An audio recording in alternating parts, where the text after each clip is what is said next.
Yes. Bu Triana Mater Dei, Sugeng Dalu.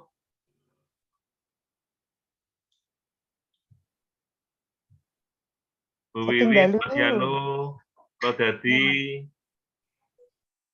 Ya, selamat malam, Pak. Selamat malam. Pak Anton Fitra, Katedral, kenapa off-cam?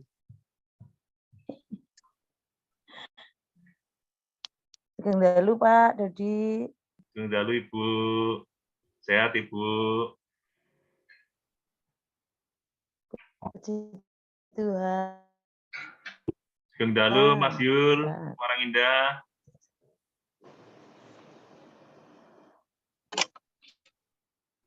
Tinggi Semarang Indah nih, Mas Yul. Memang orangnya tinggi, Mas Yul.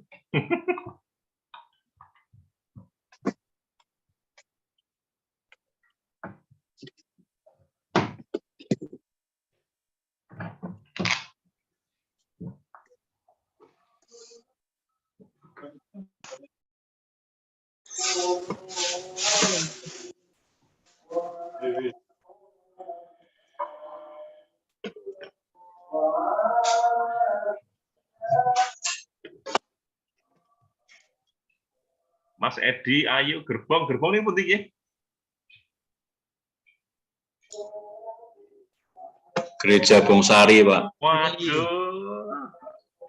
Mohon maaf dari Bongsari, Mas Edi, selamat datang. Apa ya gerbong Gereja Bongsari? Mas Tommy betul tuh, Mot?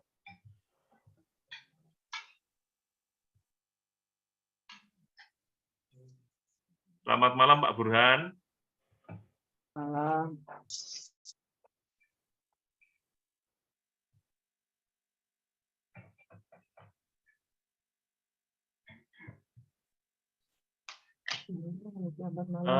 Baik, Romo, Bruder, Suster, Bapak Ibu semuanya, karena waktu sudah lebih dari 6 menit, mari kita siapkan diri kita untuk bisa menerima pemaparan materi dari Bu Lili yang sudah mempersiapkan. Ini kita memasuki sesi keempat. Sesi keempat judulnya Tanggung Jawab Keluarga Katolik. Betul ya, Bu Lili? Oke. Betul, Pak Dodi. Untuk mengawali, saya mau absen dulu sebentar, yang belum saya sapa. Ini masih banyak off-cam, tapi on semua ya. Ada 55 peserta, biasanya kira-kira 100-an ini. Tapi nggak apa-apa, kita mulai dengan perkata-perkata dulu. Mungkin saya bisa nyuwun tolong Pak Indrajat, Pak Yebi Indrajat dari Paroki Bedono untuk pimpin doa. Atau Ibu. Ini pasangan yang luar biasa. Terima kasih, Pak Dodi. Nyuwun pimpin doa. Doa pembuka. Pak Dodi. Monggo Bapak. Bapak Ibu, monggo kita sami ndedonga sebelum acara ini. Dalam nama Bapa dan Putra dan Roh Kudus, amin. Allah Bapa yang Maha Baik yang kami sapa di dalam Kristus Tuhan, selamat malam Tuhan, karena pada malam hari ini kami semua dapat mengikuti Zoom pada malam hari ini. Bapak, pimpin dalam acara ini sehingga kendala apapun dapat dengan baik.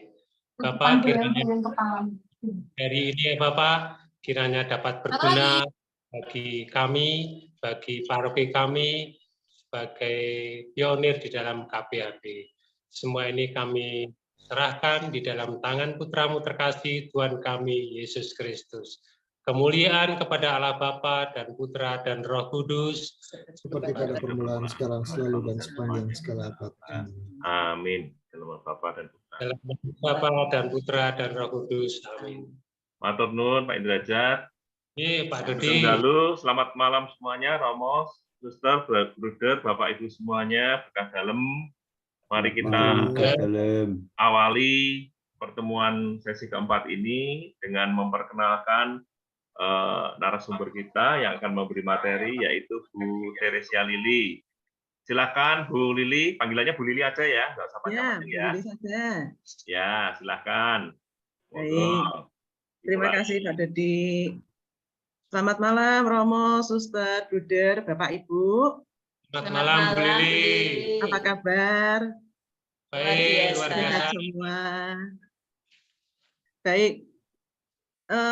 Malam ini saya diminta oleh Romo Ivan untuk memberikan TOT untuk buku KBHP yang baru, terutama untuk bab 4 tanggung jawab keluarga Katolik. Tadi sudah disinggung oleh Pak Dodi di awal, Bapak Ibu yang kandungan buku sudah mempersiapkan sih, terutama untuk buku dinamikanya, yang warna pink atau warna biru itu. Yang warna pink untuk yang wanita dan warna biru untuk yang pria. Sudah siap ya Bapak Ibu? Baik. Saya akan izin untuk share screen.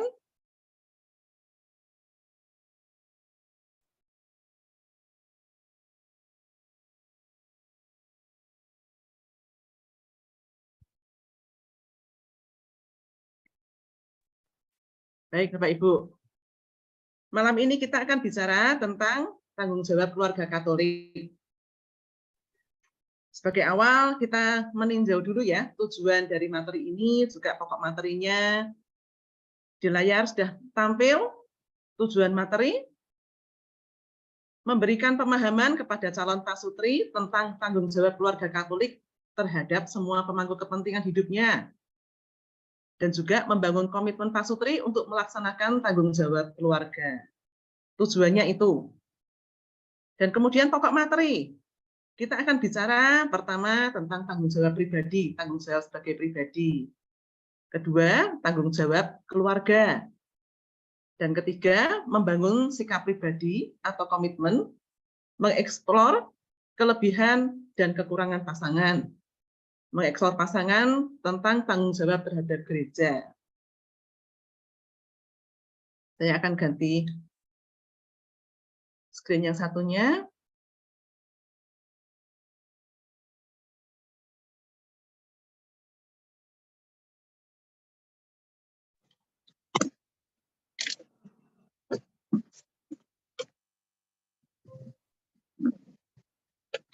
Bab 4 ini, tanggung jawab keluarga Katolik, bertolak pada Injil Markus bab 10 ayat 7 sampai dengan 8. Sebab itu laki-laki akan meninggalkan ayahnya dan ibunya dan bersatu dengan istrinya sehingga keduanya itu menjadi satu daging. Demikianlah mereka bukan lagi dua, melainkan satu. Kita akan langsung masuk ke tanggung jawab pribadi, bahwa suami telah memilih istrinya sebagai pasangan hidupnya.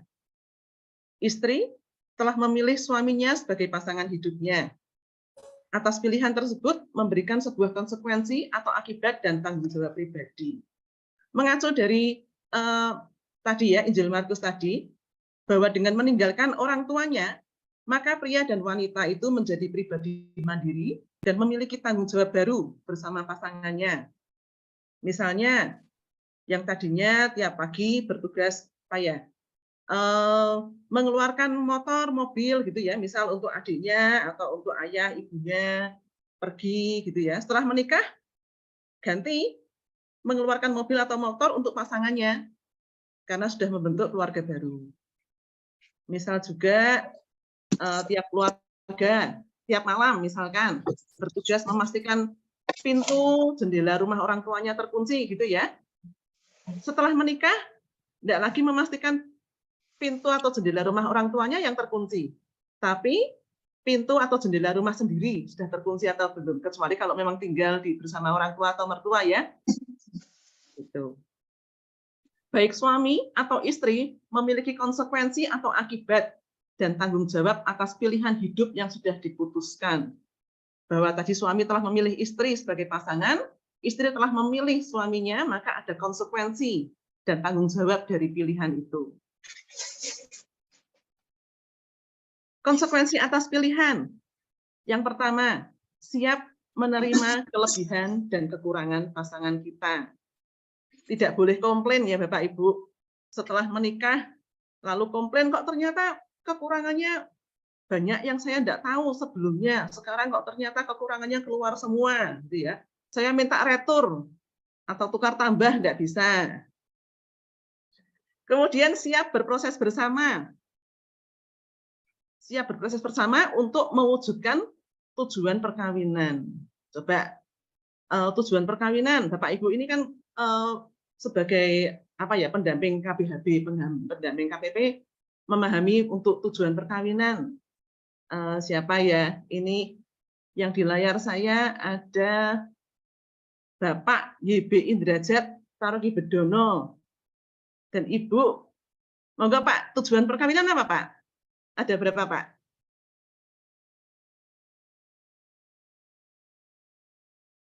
Masih mute Pak.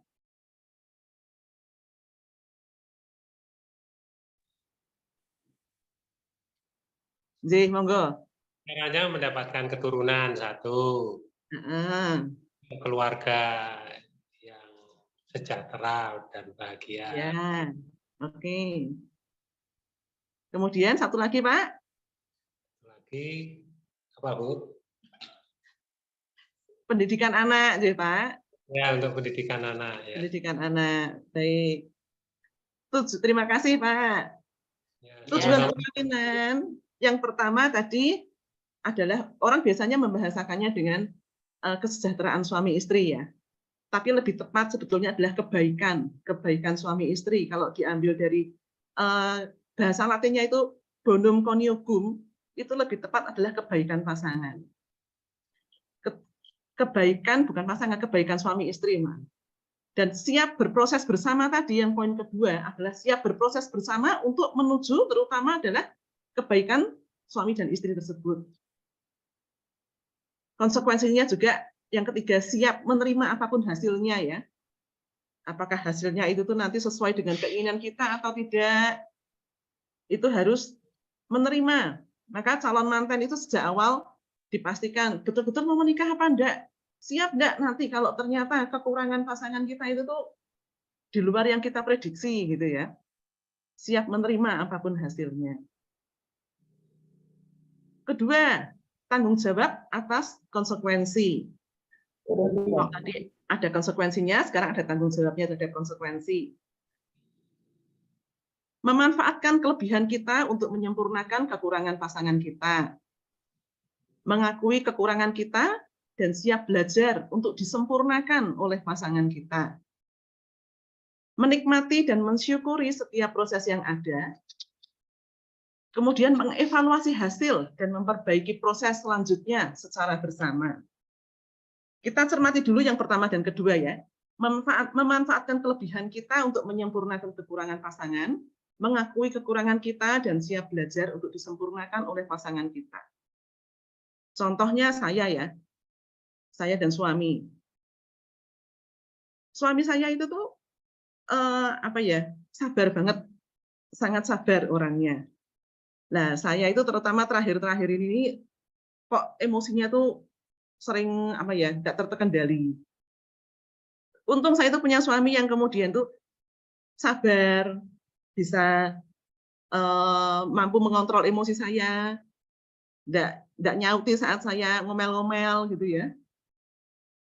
Dan kemudian juga misalnya lagi soal berdoa. Nah, suami saya itu sejak masa mudanya itu juga pendoa yang tekun, yang taat, pagi, sore, malam dia selalu berdoa. Kebalikan dengan saya. Saya itu tuh doa itu kalau ingat dan sering nggak ingat daripada ingatnya gitu ya. Nah, suami saya ini selalu geret gitu ya. Ayo jamnya doa. Nah, terus saya, oh iya jamnya doa diingatkan, kemudian berdoa bersama. Jadi saya dapat suami saya itu menang lotre. Menang lotre dan kemudian banyak kekurangan saya itu yang kemudian digenapi oleh pasangan. Dan seharusnya memang seperti itu ya pasangannya. Tuhan mempertemukan kemudian bahwa kelebihan kita itu tuh menyempurnakan kekurangan pasangan. Dan kita siap belajar disempurnakan oleh pasangan kita. Menikmati dan mensyukuri setiap proses yang ada. Kalau saya tadi menceritakan bahwa saya itu tidak sabaran dan suami saya itu sabar gitu. Ya ada sih 1-2 waktu dia juga jadi sama-sama tidak sabar gitu ya. Akhirnya bentik.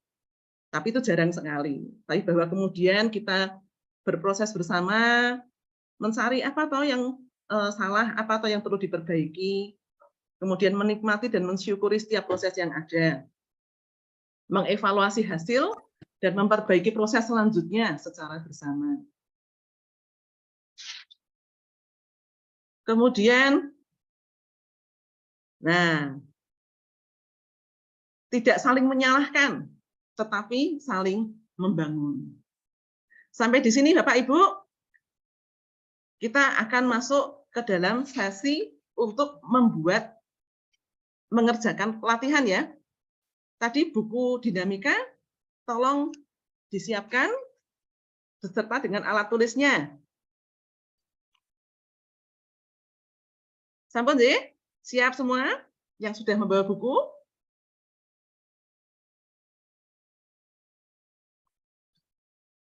Baik.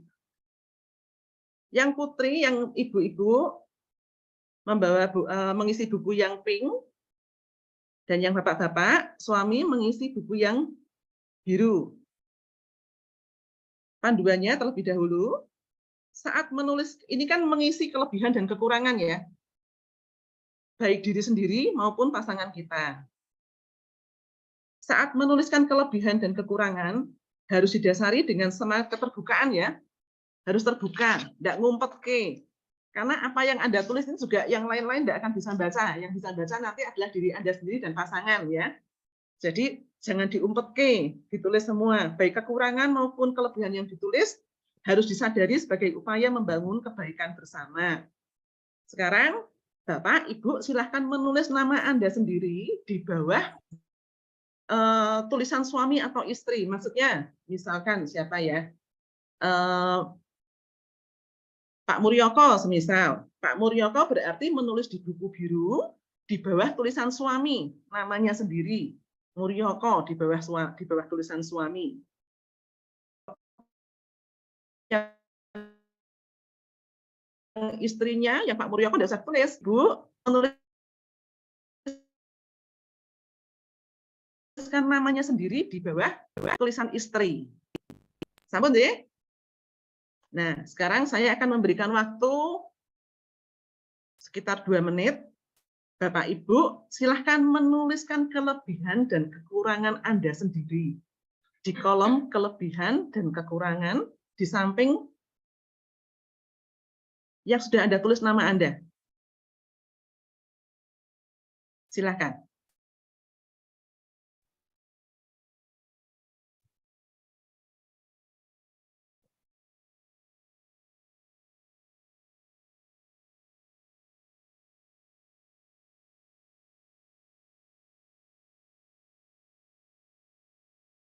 Jangan nyontek ya.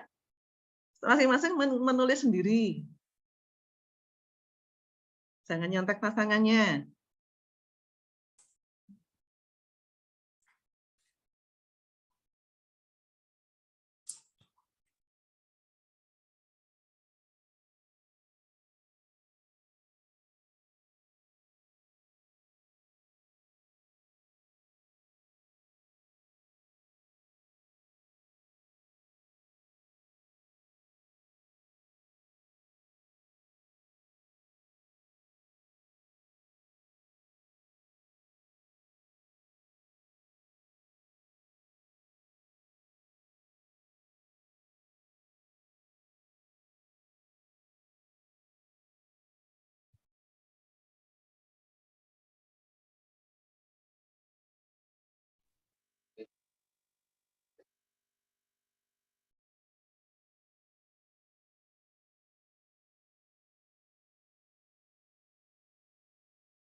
Lewat mana? Lewat sini. Lewat kelas mana apa lewat belok ini? Baik, Bapak Ibu, sudah 2 menit lebih. Sampun?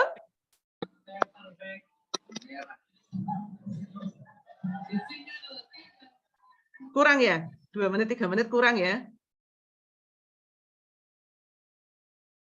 Cukup lah kalau mau Cukup. jujur. Kalau jujur cukup ya, Pak? Baik. Kalau sudah selesai, selanjutnya Bapak Ibu monggo menuliskan kelebihan dan kekurangan pasangan Anda di kolom yang satunya. Kalau suami tadi mengisi dirinya sendiri, dan sekarang mengisi di kolom yang istri. Menurut Anda, kelebihan pasangan saya itu apa saja? Kekurangan pasangan saya itu apa saja? Monggo 2 menit, silakan.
Hari ini besok ya.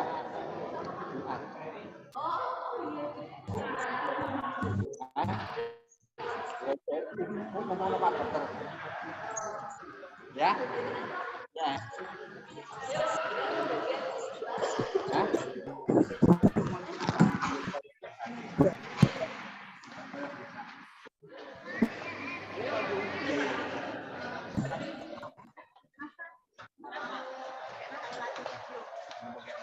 Itu ya, rata ya.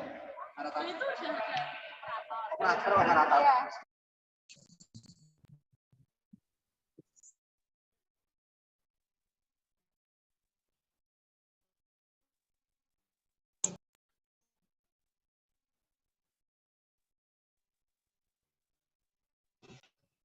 Baik, Bapak Ibu, sudah 2 menit lebih. Sudah selesai? Silahkan dikonfirmasikan ke pasangannya. Ditukar, dikonfirmasikan, didiskusikan sebentar. Sebentar saja ya, 1 menit ya.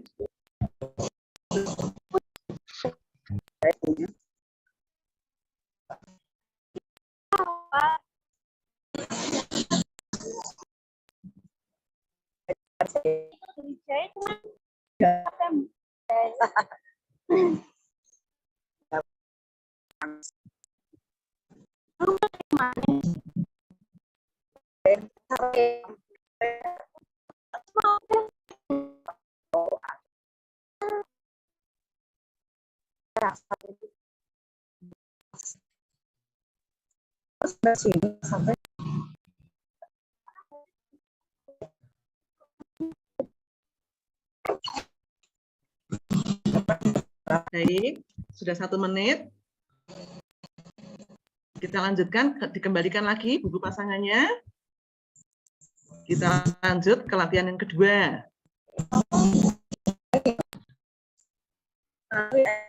Tadi setelah Anda mengisi, sekarang dihitung. Dibandingkan kelebihan suami, itu lebih besar atau lebih kecil? Kelebihan suami lebih besar atau lebih kecil dari kekurangan? Dengan simbol lebih besar atau simbol lebih kecil? Begitupun kelebihan istri, lebih besar atau lebih kecil? Jadi mengisi hanya satu ya. Yang suami mengisi yang poin 2, kelebihan istri lebih besar atau lebih kecil kekurangan istri. Yang ibu-ibu mengisi hanya poin 1, kelebihan suami itu lebih besar atau lebih kecil daripada kekurangan suami. Ampun, J.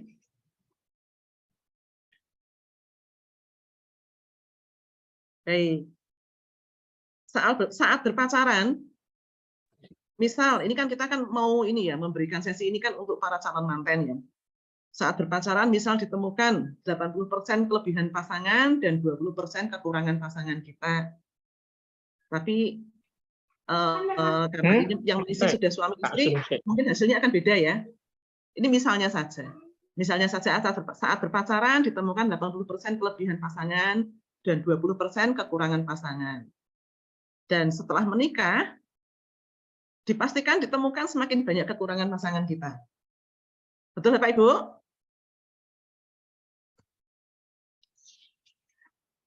Lalu yang latihan ketiga, lanjut ya.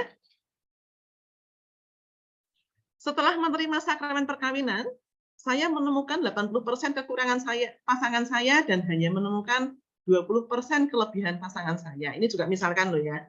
Maka saya akan 1, 2, 3, 4, 5.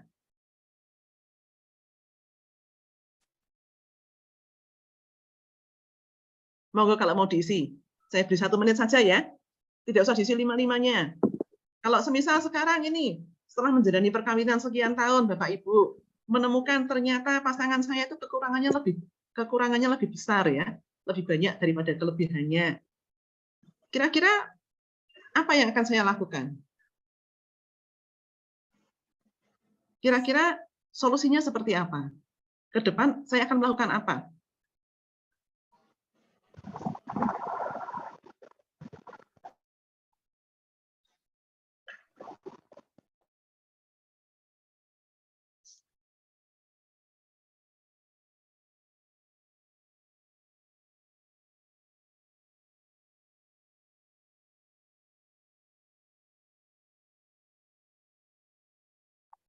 Ya, sambung J, nanti dilanjutkan sendiri ya. Jadi, setelah mengerjakan latihan 1, 2, dan 3, nanti bisa jadi bahan refleksi untuk Bapak Ibu yang sudah menikah beberapa tahun. Tapi ini tujuan dari TOT ini adalah bahwa kita akan memberikan nanti KPHB dengan buku KPHB yang baru. Demikian caranya Bapak Ibu untuk memberikan pelatihan kepada calon-calon manten. Ada latihan 1, latihan 2, latihan 3.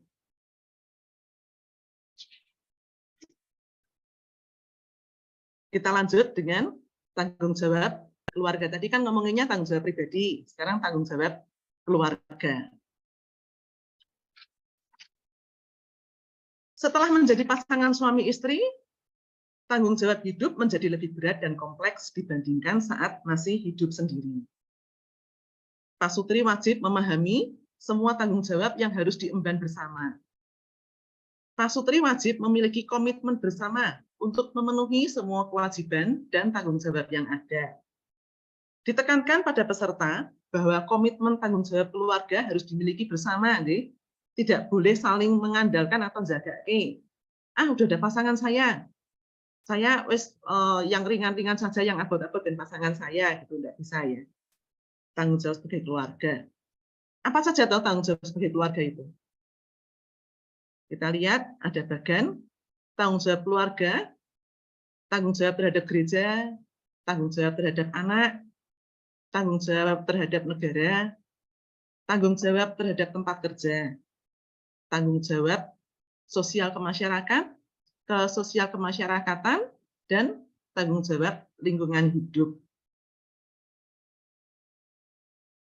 Kita menyoroti dulu tanggung jawab terhadap gereja.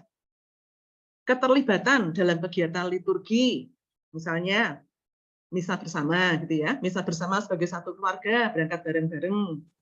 Orang senang ya ngelihatnya ya. Wah, itu satu keluarga misa bareng-bareng. Enggak, bapaknya pagi, ibunya sore, anaknya besok paginya. Kemudian keterlibatan dalam kegiatan pewartaan. ikut sarasehan, pendalaman kitab suci, sharing iman, berani untuk bersharing tentang kebaikan Tuhan. Kemudian keterlibatan dalam pelayanan, menjadi pengurus lingkungan, pengurus wilayah, atau juga melayani di paroki. Bisa juga misal kalau pelayanan di kategorial, JFM, ME, KKMK, Choice, banyak ya ladang Tuhan tempat kita bisa melayani. Yang penting terlibat dalam pelayanan. Dan kemudian membangun paguyuban atau persekutuan. Aktif di pertemuan lingkungan, pertemuan pengurus, pertemuan kategorial. Selanjutnya melaksanakan kesaksian hidup di tengah masyarakat. Ya. Menjadi kesaksian hidup itu seperti apa? Menjadi keluarga yang rukun, yang setia, keluarga yang guyup dengan tetangga, rela berbagi, tanggung jawab, berusaha semaksimal mungkin deh Bapak Ibu, walaupun ngelakoni itu memang lebih berat ya daripada ngomong ya. Cuman bahwa kita bisa melaksanakan menjadi kesaksian hidup di tengah masyarakat.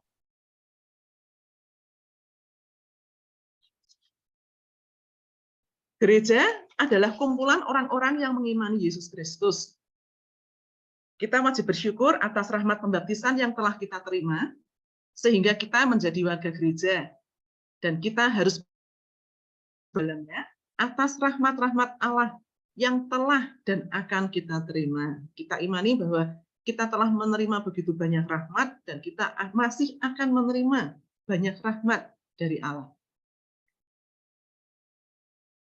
Ada 3 kelompok gereja. Gereja itu satu ya, tapi bahwa gereja itu ada 3 kelompok, maksudnya itu menjadi 3 bagian.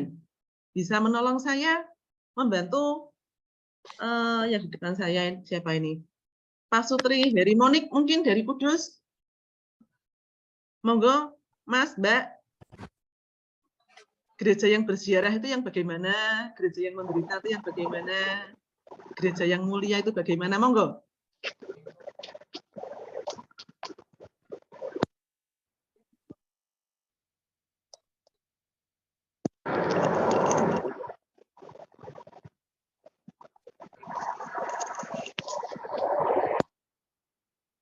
Pak Mas Heri, Mbak Monik.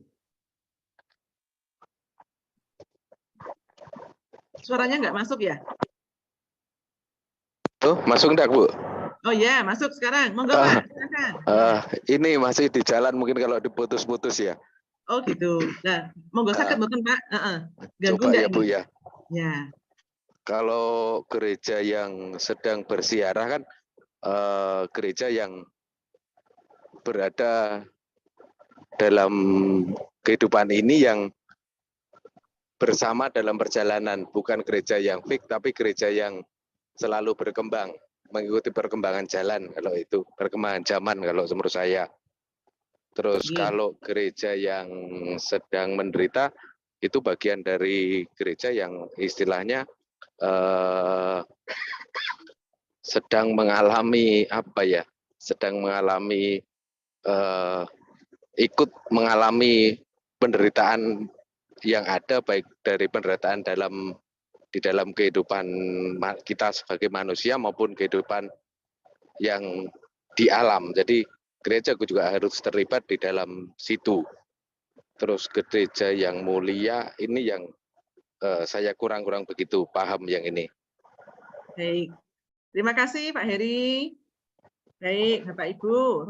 Mari kita lebih lanjut lagi. Gereja yang sedang berziarah, umat beriman yang masih ada di dunia ini ya. Kita semua ini yang masih ada di sini, yang masih ada di dunia saat ini, yang masih bisa Zoom saat ini ya, yang masih bisa misa ke gereja, berangkat ke gereja untuk misa, yang masih bisa makan, minum, ini gereja yang sedang berziarah. Kemudian gereja yang menderita itu adalah jiwa-jiwa di api penyucian, ya. Bahwa kalau orang itu meninggal, dia mengimani Yesus, mengimani Kristus, tetap akan masuk surga. Tapi bahwa kalau dia harus dibersihkan dulu, dia masih berada di api penyucian. Nah, itu adalah gereja yang menderita. Kenapa menderita? Karena dia sudah tidak bisa lagi berdoa untuk dirinya sendiri. Dia sudah tidak bisa lagi untuk mengusahakan agar dia bisa langsung ke surga. Dia membutuhkan doa-doa kita, doa-doa juga para kudus di surga untuk bisa segera terbebas dari api penyucian. Kemudian gereja yang mulia itu adalah jiwa-jiwa yang sudah berada di surga. Santo Santa, Beata, Beato, pun juga mereka yang mungkin tidak dinyatakan sebagai Santa, Santo, Beata, Beato, tetapi sudah berada di surga. Itu mereka gereja yang mulia. Bahwa ketiga kelompok ini, gereja yang sedang berziarah, gereja yang menderita, gereja yang mulia, ini adalah satu kesatuan, gereja umat Allah. Ya, jadi baik kita yang masih saat ini masih berada di dunia ini, kita adalah anggota dari gereja. Gereja yang menderita, jiwa-jiwa di api penyucian juga adalah anggota dari gereja. Bersama dengan para kudus di surga, itu juga bagian dari gereja, dan kita itu menjadi satu kesatuan, gereja umat Allah. Selama kita menjadi anggota gereja yang sedang berziarah, kita menerima aneka rahmat sakramen dan sakramen pali sebagai tanda kehadiran Allah dalam setiap jenjang kehidupan kita. Ya, bahwa Allah tidak pernah meninggalkan kita sedetik pun. Bahkan sejak dalam kandungan, ya, Allah itu sudah memberikan berkat-Nya pada kita. Kalau yang mengadakan ibadat mitoni, ya, itu jelas rahmat Allah itu diterima. Yang tidak mengadakan ibadat mitoni pun, Allah tetap memberikan rahmat-Nya, bahwa Allah memberikan kehidupan di dalam kandungan, gitu ya. Rahmat Allah itu berlimpah, bahkan sejak kita di dalam kandungan. Setelah lahir sebagai bayi, menerima sakramen baptis, kemudian anak-anak menerima komuni pertama, menginjak remaja, sakramen penguatan, kemudian muda, dewasa, sampai dengan lansia, ada 3 pilihan hidup. Sakramen perkawinan, atau memilih sakramen imamat menjadi romo, atau hidup religius menjadi suster, bruder, dan setelah meninggal pun, kita masih menerima rahmat di dalam ibadat pemberkatan jenazah. Dan dalam perjalanan hidup ini, kita juga menerima rahmat berupa sakramen tobat, ya, apabila kita jatuh dalam dosa, juga sakramen pengurapan orang sakit bila kita dalam kondisi sakit berat. Tadi tanggung jawab terhadap gereja, sekarang tanggung jawab terhadap anak. Tanggung jawab terhadap anak, kita bertanggung jawab terhadap pendidikan iman anak. Kita harus berusaha untuk agar anak kita itu tumbuh dengan mampu menghidupi doa, ekaristi dan sabda, dipastikan menerima sakramen inisiasi. Walaupun untuk mencapai itu juga butuh perjuangan sih. Belum tentu bahwa kalau anak itu tuh kemudian sakramen baptis waktu bayi, kemudian komuni pertama itu masih mudah. Tapi saat anak menginjak remaja dan kemudian sakramen krisma, itu saya mengalami sendiri. Anak saya itu 3 laki-laki semua, yang pertama, kedua itu mudah. Tapi anak ketiga saat mempersiapkan dia untuk sakramen krisma itu penuh perjuangan, gitu ya. Penuh perjuangan sampai saya untung banyak orang-orang baik yang membantu, bahwa kemudian ada guru agama di sekolah anak saya yang kemudian juga membantu supaya anak saya itu tuh dengan hati terbuka mengikuti katekese untuk krisma dan kemudian menerima krisma dengan sukacita. Sampai-sampai setelah anak saya itu menerima sakramen krisma, anak saya yang terakhir ini, saya pasang status ya, mukjizat itu nyata. Saya sangat bersyukur bisa mengantar anak-anak saya sampai yang terakhir menerima sakramen krisma. Kemudian, pendidikan perilaku dan etika anak. Bahwa di keluargalah pertama-tama anak itu belajar untuk mengucapkan terima kasih, meminta maaf, mengucapkan permisi, minta tolong, gitu ya. Dari anak itu tuh misalnya meminta sesuatu itu akan terlihat. Apakah anak itu dididik dengan baik? Misalnya dia meminta mungkin ART gitu ya, Mbak, saya mau makan. Gitu. Atau Mbak, tolong ya Mbak, saya mau makan. Gitu. Sudah berbeda, intonasi berbeda, cara ngomong berbeda. Bahwa itu adalah tanggung jawab orang tua, pendidikan perilaku dan etika anak. Kemudian tanggung jawab berikutnya terhadap anak, biaya pendidikan sekolah. Dipastikan masa depannya, disiapkan biaya pendidikannya. Ya. Kalau semisal terus terbatas dengan mungkin gaji yang harus dicukup-cukupkan, ya sejak awal punya anak sudah memiliki tabungan untuk pendidikan anak. Kemudian juga biaya hidup sehari-hari, kebutuhan anak itu dipenuhi, sandang, pangan, papan, juga kesehatan anak. Dipastikan bahwa anak itu mendapatkan gizi yang cukup, gizi yang terpenuhi, diberikan perawatan saat sakit. Gitu. Kita lanjut ke tanggung jawab ketiga, tanggung jawab terhadap negara. Ini jelas ya bahwa Undang-Undang Kependudukan mengurus kartu keluarga baru, mengurus akta kelahiran anak. Jangan sampai nanti anak mau sekolah TK dibutuhkan syaratnya akta kelahiran anak baru. Oh iya, harus buat akta kelahiran anak gitu ya. Undang-Undang Lalu Lintas, taat rambu lalu lintas, punya SIM. Undang-Undang Politik sebagai pemilih aktif, tidak golput. Undang-Undang ITE, cerdas bersosmed. Jangan sampai kalau bersosmed itu nanti kemudian menimbulkan polemik di masyarakat, merugikan diri sendiri, juga merugikan keluarga pada akhirnya. Undang-Undang Perpajakan, taat bayar dan laporan pajak. Nah, ini yang punya NPWP ini sudah hampir tenggat waktu nih ya, 31 Maret, laporan pajak SPT 2022. Undang-Undang Perizinan, bila memiliki usaha, TDP, SIUP, HO, dan lain-lain. Rumah itu ber-IMB. Undang-Undang Kesehatan, semua anggota keluarga ikut BPJS Kesehatan. Tanggung jawab terhadap negara. Berikutnya, tanggung jawab terhadap tempat kerja. Menghargai pelanggan, rekan kerja, dan atasan. Contohnya apa ya? Rekan kerja ya, kalau kita sebagai karyawan, rekan kerja itu kan adalah keluarga. Kita bertemu setiap hari dengan rekan kerja kita.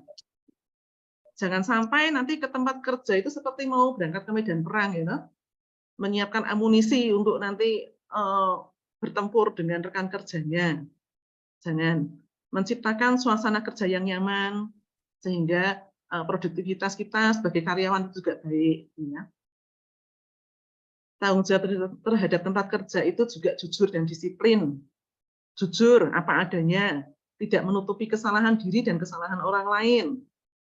Disiplin, taat dengan peraturan kerja. Kemudian bertanggung jawab terhadap tugas pekerjaan. Harus menjadi karakter pribadi ya. Enggak apa ya istilahnya orang Jawa bilang ora leda-lede gitu ya. Tuntas tepat waktu. Merawat alat dan juga tempat kerja dengan baik. Produktif, mencapai target atau bahkan melebihi target pekerjaan yang telah diberikan. Kita bertanggung jawab menyelesaikan target atau bahkan lebih. Kalau kita melebihi target, otomatis nanti juga kita akan mendapatkan benefit juga dari perusahaan. Dan tidak merugikan tempat kerja, tidak ceroboh, tidak merusakkan alat misal. Tidak mencuri, tidak korupsi. Sebagai karyawan yang berhadapan langsung dengan konsumen juga bersikap baik ya, tidak jutek pada konsumen. Kalau konsumennya nanti kapok kan merugikan perusahaan juga. Kemudian yang kelima, tanggung jawab kemasyarakatan, sosial kemasyarakatan. Terlibat aktif dalam kegiatan sosial kemasyarakatan. Pertemuan warga, kerja bakti, di kampung ikut guyup dan rukun dengan tetangga, ya serawung dengan tetangga, tidak bikin masalah, tidak memasang musik keras-keras sampai jam 12 malam misalnya.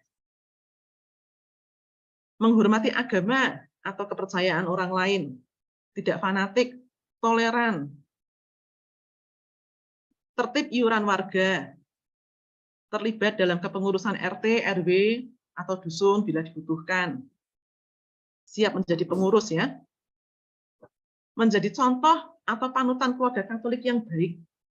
Saat orang kemudian melihat, oh itu keluarga kok baik sekali toh, oh itu keluarga Katolik loh gitu ya.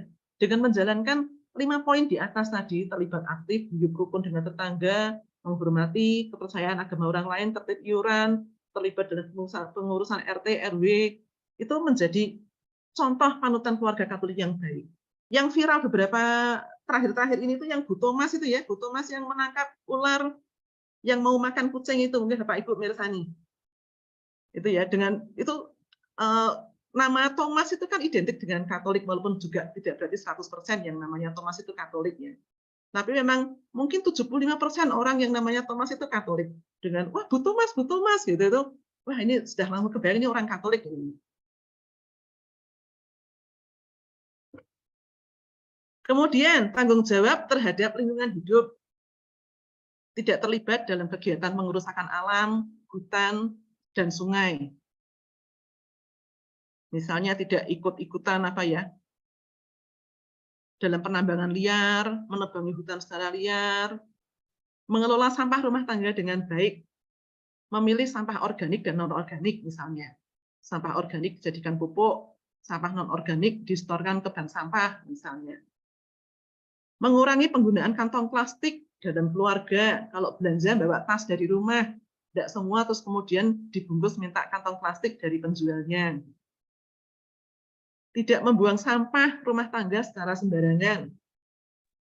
Diberikan tempat khusus, dibuang ke TPA, atau kerjasama dengan petugas kebersihan kampung ya, biasanya sudah ada itu. Baik, Bapak Ibu. Tadi kita bicara tentang tanggung jawab ya sebagai keluarga, tanggung jawab 6 tanggung jawab sebagai keluarga. Dan kemudian kita akan membangun sikap pribadi. Membangun sikap pribadi itu juga ada di buku dinamika ya Pak Ibu. Bisa meresani juga di buku dinamika, tapi ini juga tertulis di slide. Fakta lapangannya, banyak suami atau istri yang tidak terlibat dalam kegiatan gereja. Banyak suami atau istri yang merasa keberatan atau melarang saat pasangannya ingin terlibat aktif dalam kegiatan gereja. Banyak juga suami istri yang membiarkan anak-anaknya tidak terlibat dalam kegiatan menggereja. Faktanya seperti itu. Nah, kemudian calon pasutri itu diminta untuk mengisi buku dinamika yang terakhir itu ya, bagaimana sikap Anda bila, atau Bapak Ibu sekarang mau mengisi juga boleh, monggo diisi. Nomor 1, bagaimana sikap Anda bila suami atau istri dicalonkan sebagai pengurus lingkungan, atau wilayah, atau paroki? Mengizinkan apa enggak Bapak Ibu? Bagaimana jika suami atau istri itu dicalonkan sebagai katekis atau prodiakon? Juga bila suami atau istri mengikuti kegiatan menggereja di lingkungan, wilayah, paroki. Mendukung. Mendukung ya Pak, puji Tuhan. Bagaimana juga sikap Anda bila anak-anak pasif dalam kegiatan menggereja? Atau anak-anak justru terlalu aktif dalam kegiatan menggereja, gitu ya. Seringkali dikeluhkan itu kalau pasutri itu juga pasangannya itu terlalu aktif di gereja sehingga pasangannya di rumah itu tidak topen gitu katanya ya. Atau ya anak-anak terlalu aktif dalam kegiatan menggereja sehingga nggak pernah di rumah di gereja terus gitu. Tapi lebih untung seperti itu ya Pak Ibu ya. Sudah tahu jelas anaknya berada di mana. Kalau tidak ada berarti pasti di gereja gitu ya. Monggo Bapak Ibu, silahkan. Kalau mau diisi dulu. Kemudian didiskusikan dengan pasangannya.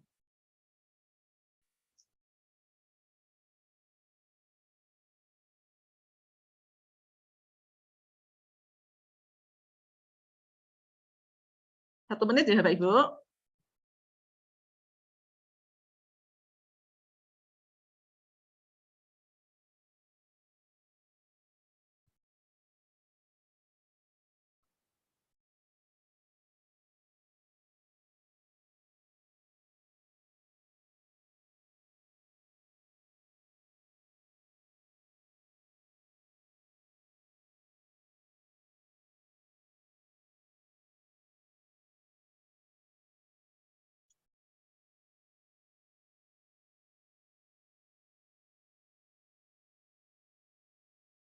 sembari Bapak Ibu mengisi, saya izin untuk tukar screen lagi ya, untuk menukar slide lagi.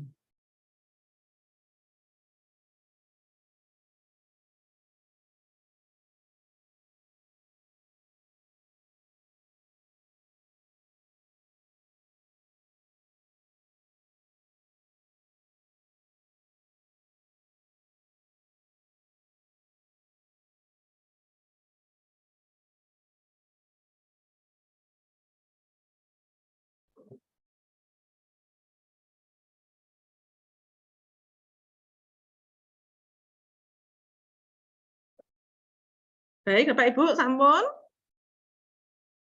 Nanti kalau belum selesai bisa dilanjutkan nanti ya Bapak Ibu ya. Sembari nanti bisa didiskusikan pasangannya untuk refleksi setelah menikah sekian tahun, menjadi bahan diskusi lagi bersama pasangan, supaya kehidupan ke depan menjadi lebih baik lagi. Tadi itu saya memberikan contoh untuk memberikan materi tentang bab 4 ini kepada calon-calon pasutri di KPHB. Seperti saya tadi mencontohkan juga bahwa saya juga menyelipkan sharing-sharing pribadi. Bapak Ibu juga mungkin nanti bisa saat memberikan materi itu juga menyelipkan sharing-sharing pribadi. Atau misalkan juga mau ada pasutri lain yang kemudian diminta untuk men-sharingkan tentang tanggung jawab keluarga ini. Monggo silahkan dinamikanya seperti apa. Tapi harus waspada dengan waktu ya, karena buku KPHB yang baru ini sangat padat. Dan kemudian kalau nanti sharing itu tuh terlalu banyak, terlalu membedah, waktunya tidak cukup. Begitu. Baik, tadi yang saya share PPT yang sudah saya tutup tadi, itu adalah PPT yang akan diberikan saat Bapak Ibu memberikan KPHB di paroki masing-masing. Ini kemudian saya akan memberikan intisari dari bab 4 keluarga Katolik ini. Tapi bahwa materi ini tidak diberikan saat memberikan KPHB, hanya untuk belajar saja Bapak Ibu. Keluarga Katolik tadi mengacu pada Injil Markus tadi, bahwa laki-laki akan meninggalkan ayah dan ibunya, juga wanita ya, wanita juga meninggalkan ayah dan ibunya bersatu dengan pasangannya, sehingga keduanya itu menjadi satu daging.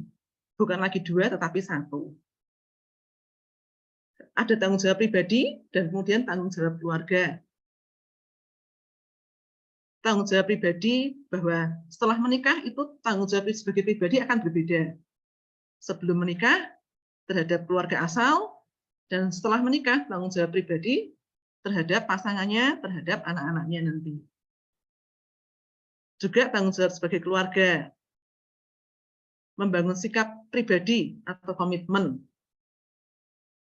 Sebagai tanggung jawab pribadi, bahwa Anda setelah memilih, memutuskan bahwa orang ini menjadi pasangan saya, maka ada konsekuensi atau akibat dari keputusan Anda itu. Juga nanti akan ada tanggung jawab sebagai pribadi. Istri telah memilih suami, suami telah memilih istri.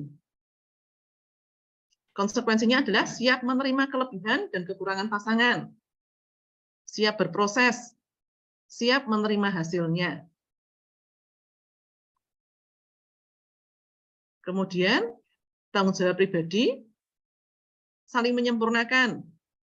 Ya, kelebihan dan kekurangan itu suami dan istri saling menyempurnakan. Menikmati dan mensyukuri setiap proses yang ada. Menerima dan mengevaluasi hasil. Memperbaiki proses selanjutnya.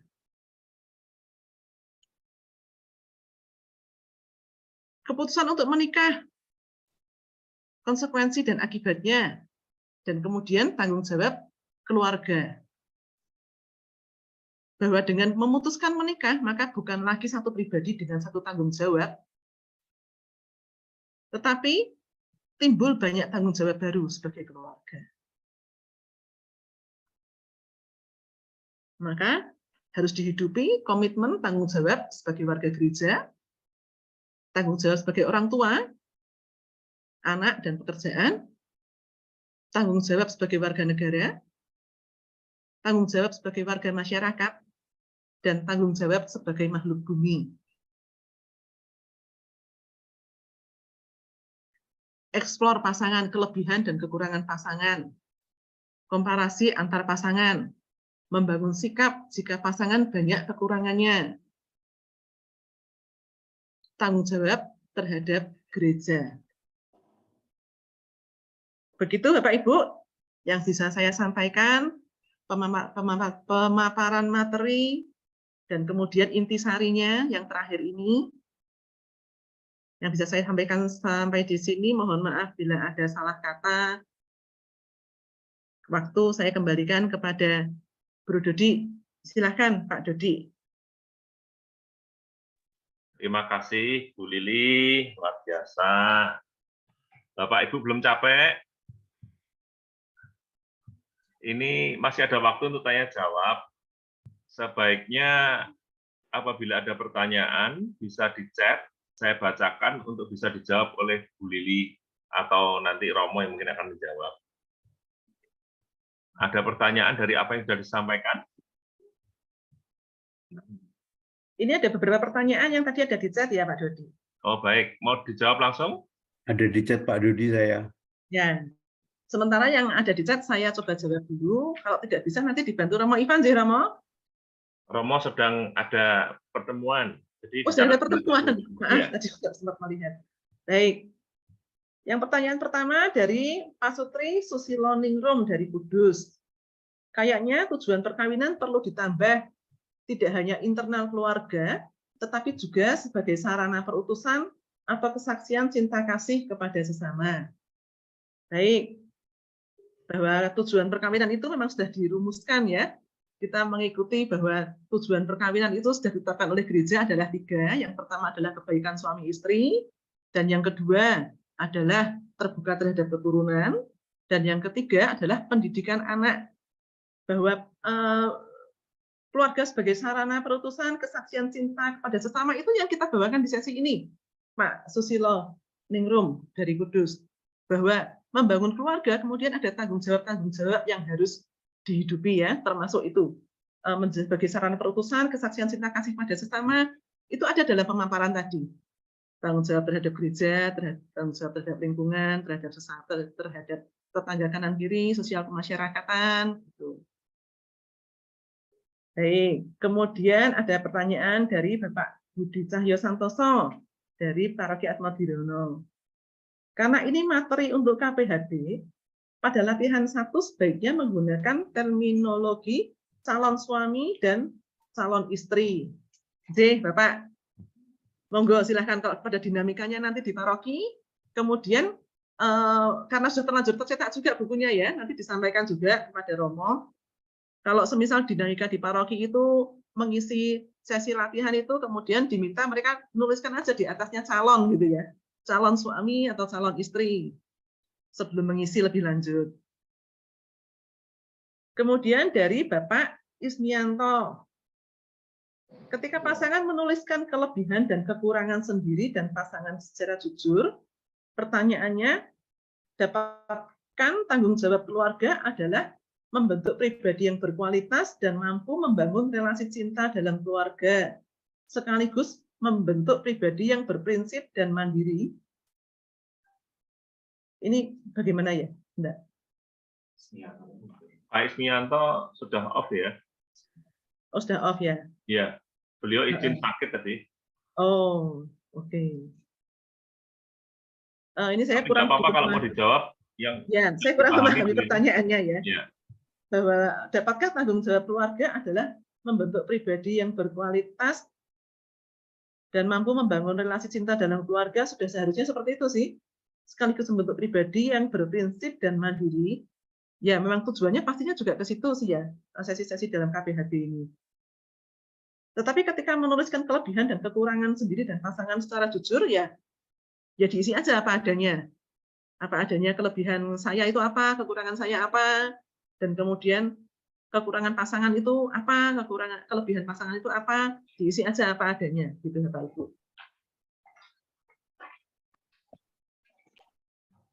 Ada lagi mungkin Bapak Ibu? Sambil mencatat apabila ada yang mau ditanyakan, saya melengkapi apa yang disampaikan Bu Lili mengenai Ada di pertanyaan. chat. Ditanyakan di chat saja, nggih. Nanti saya baca. Nanti dibaca oleh Bu Lili. Pertanyaan dari Pak siapa tadi ya, yang menanyakan mengenai terminologi untuk pelatihan. Pelatihan di buku ini disebutkan bahwa kita harus menyebutkan kelebihan dan kekurangan dari suami dan istri. Betul, dicetak ini sudah benar. Tujuannya apa? Ini kan untuk KPHB, untuk pelatihan, dan waktu nanti kita menyampaikan kepada para calon pasutri, kita sampaikan ini untuk calon. Tapi buku ini kan dibawa seumur hidup, sehingga nanti bisa untuk evaluasi dan untuk menambahi atau mengurangi atau menghilangkan kekurangan atau kelebihan dari masing-masing. Jadi buku yang dibawa ini nanti kan ada buku apa namanya tadi, buku dinamika pasangan ini yang dibawa oleh para calon pasutri, sehingga para calon pasutri ini nanti tetap akan mengisi kekurangan dan kelebihan calonnya yang dia ketahui saat ini. Tapi setelah menikah nanti dia juga akan tahu kelebihan dan kekurangan seperti sampaikan Bu Lili tadi. Ternyata mau banyak kurangnya mau apa Bu? Diretur Bu. Diretur notareturnya bingung itu boleh. nanti. Ya, jadi ini untuk catatan seumur hidup bahwa sebelum menikah kita sudah sempat nyatet nih. Setelah nanti menikah sekian tahun ada yang hilang nggak kekurangannya? Kalau saya memang kelebihan, pasti kelebihan berat badan setelah menikah. Nah, dikhawatirkan nanti juga bapak atau ibu-ibu setelah menikah juga begitu. Calon pasutri ini setelah istrinya 5 tahun atau setelah melahirkan berat badannya naik ya Bu, berarti kelebihan kan. Mau ditukar. Jadi benar nanti kita kalau menyampaikan pada para calon pasutri ini adalah catatan untuk calon dulu. Tapi nanti setelah teman-teman itu menikah, mereka akan juga mengisi buku ini masih berjalan terus di dalam dinamika kehidupan berumah tangga. Ini tambahan saya Bu Lili. Baik, terima kasih Pak Dodi. Benar Bapak Ibu ya, bahwa buku ini memang ditulis pelatihannya itu tuh nanti akan dipakai untuk selamanya sebetulnya kalau mereka menikah ya. Kalau kemudian mereka ternyata tidak menikah dan ganti pasangan lain cerita lagi. Tapi kalau mereka kemudian menikah, bahwa kemudian buku itu tetap akan dipakai seumur hidup. Begitu. Baik. Mungkin ada pertanyaan lagi ya Pak Ibu? Ada di chat Bu. Pertanyaan dari Pak Burhan ke semua orang ini. Setahu saya izin IMB sudah tidak diganti PBG. Oh ini perumpamaan tadi Bu Lili. Perumpamaan. Perumpamaan waktu kita membuat ini apa namanya tadi, tanggung jawab terhadap anak ya, memperkenalkan apa ini ya, tanggung jawab terhadap negara. Ada perizinan, harus memiliki TDP, SIUP, HO. Terus kalau rumah harus ber-IMB. Maksudnya Pak Burhan ini mengingatkan sekarang IMB sudah nggak ada, sudah nggak relevan. Mungkin bisa diganti namanya PBG. Baik, terima kasih. Jadi mungkin ini karena buku dibuat masih pakai IMB mungkin Pak. Nah, sekarang sudah namanya PBG. Terima kasih masukannya Pak Burhan. Terima kasih masukannya Pak Burhan. Saya tapi nggak tahu ini hanya untuk Semarang aja atau untuk seluruh Indonesia PBG ini ya Pak? Nasional tuh tahun 2020 dan undang-undang. Oh 2020. 2020. Undang Cipta Kerja.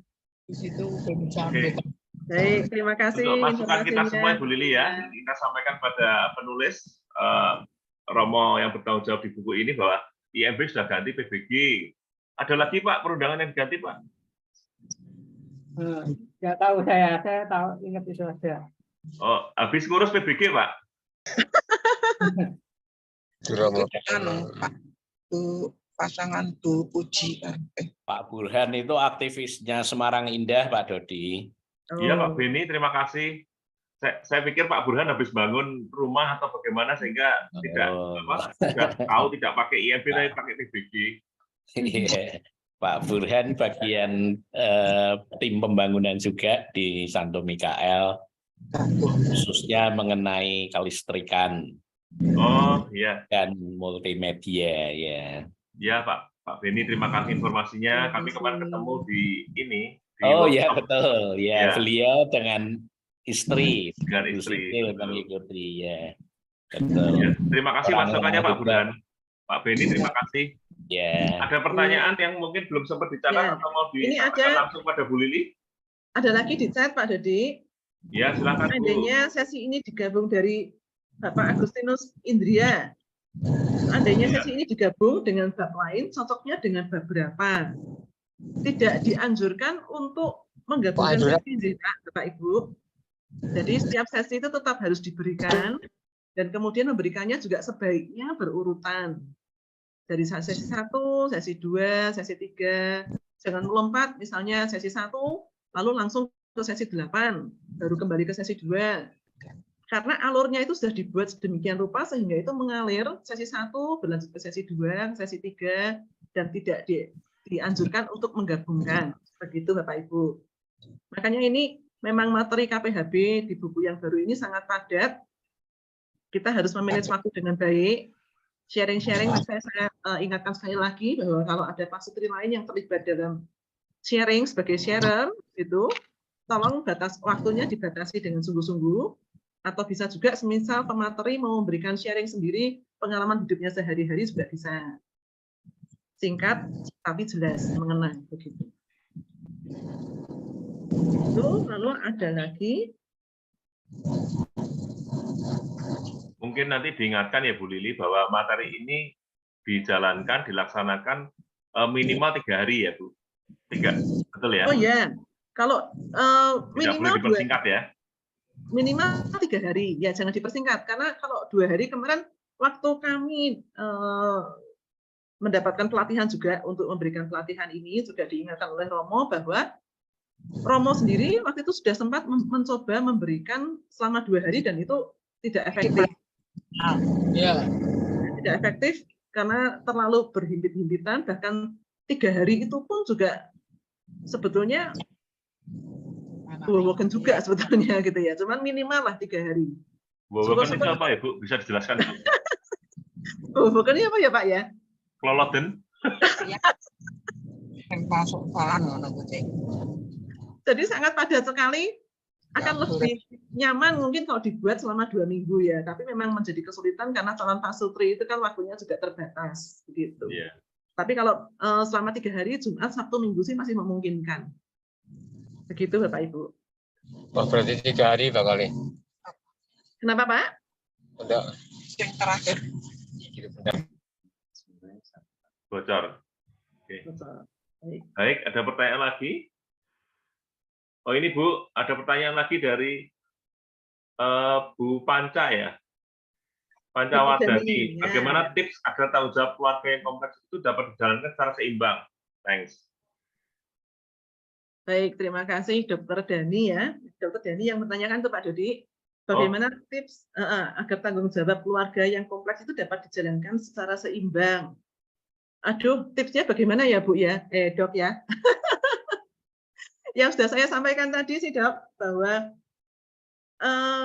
tanggung jawab yang kompleks itu idealnya bisa seimbang, walaupun kenyataannya di lapangan memang susah menjalankan dengan untuk menjadi seimbang itu. Ya kita semaksimal mungkin bahwa apa yang menjadi tanggung jawab kita, misal tadi bahwa anak harus selesai inisiasi, sakramen inisiasi, baptis, komuni pertama, dan kemudian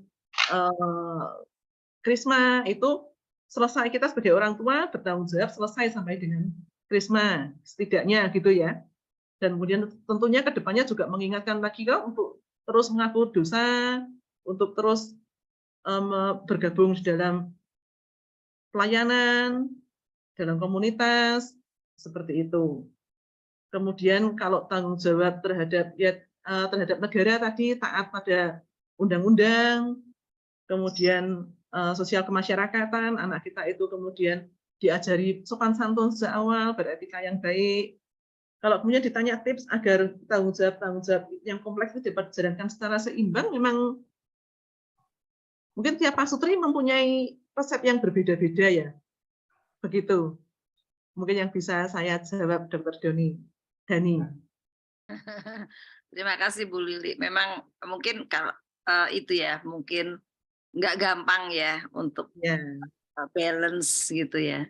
betul. Ya. Jadi, ya ada kemungkinan kita ditanya oleh calon pasutri ya, karena mereka juga mungkin ke depan kan tantangannya juga semakin berat ya. Misalnya mereka mungkin harus bekerja dengan dari jam sekian sampai jam sekian, terus anak-anak juga itu gitu. Jadi itu ya jagan-jagan kalau ditanya misalnya dalam suatu diskusi ya, meskipun saya tidak mengampu ini sih gitu. Jadi ya untuk kami sendiri juga mikir gimana caranya biar seimbang. Baik, Dr. Deni, bahwa tiap keluarga itu unik ya. Memang tiap keluarga itu unik dengan kelebihan dan kekurangan masing-masing, kemudian juga situasi kondisi masing-masing, bahwa kemudian resepnya yang pas itu apa ya memang kembali ke keluarga masing-masing ya Bu. Jadi tetap kita memberikan materi ini, bahwa kemudian kalau ditanya tips untuk bisa menyeimbangkan ya dikembalikan saja ke masing-masing kebutuhan masing-masing. Demikian, Dokter. Ya, matur nuwun, Bu Lili. Terima kasih. Terima kasih Bu Dokter. Mohon maaf ya Bu. Salam kenal. Salam kenal Bro Dodi. Sudah sering maaf. Saya paneng baca di chat. Saya nggak mersani kalau Ibu buka kamera. Terima kasih. Ada pertanyaan lagi Bu Lili? Ya, ini dari Pak Burhan. Wah, ini pertanyaan berat ini. Tadi disebutkan kalau Santo Santa ada di surga. Setahu saya yang ada di surga sekarang Bapa, Yesus, satu orang yang disalib di sebelah Yesus, dan Bunda Maria.